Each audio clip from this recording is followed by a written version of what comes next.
കുംഭമേളയിൽ വൈറലായ പെൺകുട്ടിയുടെ വിവാഹത്തിൽ പോക്സോ കേസ് രജിസ്റ്റർ ചെയ്ത സംഭവത്തിൽ പ്രതികരിക്കാതെ CPM നേതാക്കൾ.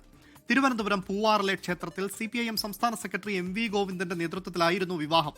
ഹാജരാക്കിയ രേഖകളുടെ അടിസ്ഥാനത്തിലാണ് വിവാഹം നടത്തിയതെന്ന നിലപാടിലാണ് CPIM. കഴിഞ്ഞ മാസം 11-ന് CPM സംസ്ഥാന സെക്രട്ടറി MV ഗോവിന്ദന്റെ നേതൃത്വത്തിൽ തിരുവനന്തപുരത്തായിരുന്നു ഫർമാൻ ഖാന്റെയും പെൺകുട്ടിയുടെയും വിവാഹം. പെൺകുട്ടിക്ക് പ്രായപൂർത്തിയായില്ലെന്ന അന്നുതന്നെ വിവാദമുയർന്നിരുന്നു. എന്നാൽ വിവാഹത്തിൽ പോക്സോ കേസ് രജിസ്റ്റർ ചെയ്തതോടെ കേരള സ്റ്റോറി എന്ന് അവകാശപ്പെട്ട CPM പ്രതിരോധത്തിലായി. ഹാജരാക്കിയ രേഖകൾ പരിശോധിച്ചാണ് വിവാഹം നടത്തിയത് എന്ന CPI സംസ്ഥാന സെക്രട്ടറി ബിനോയ് വിശ്വം. അന്നത്തെ ലക്ഷ്യമട്ട വിവരം വെച്ച് നോക്കുമ്പോഴത്തേക്ക് പ്രായപൂർത്തിയായ പെൺകുട്ടിയാണ്. അടിസ്ഥാനം ആധാർ കാർഡായിരുന്നു. അതെനിക്കറിയില്ല. ഇപ്പോൾ വേറെ വിവരമുണ്ടെങ്കിൽ അപ്പോൾ നോക്കട്ടെ. വസ്തുനിഷ്ഠമായ അന്വേഷണം വേണമെന്ന് കോൺഗ്രസ്.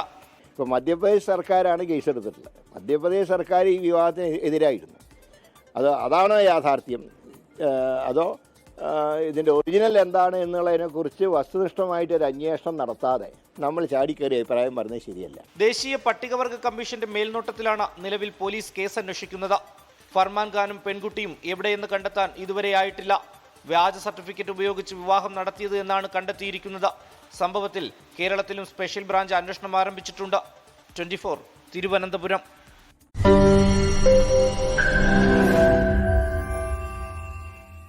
ലോകത്തെവിടെയായാലും ഏത് സമയത്തും 24 വാർത്തകളും ഓഗ്മെന്റഡ് റിയാലിറ്റി പാക്കേജുകളും എക്സ്പ്ലെയിനറുകളും വിശദമായി കാണാൻ ഞങ്ങളുടെ YouTube ചാനൽ നിങ്ങൾക്ക് സബ്സ്ക്രൈബ് ചെയ്യാം.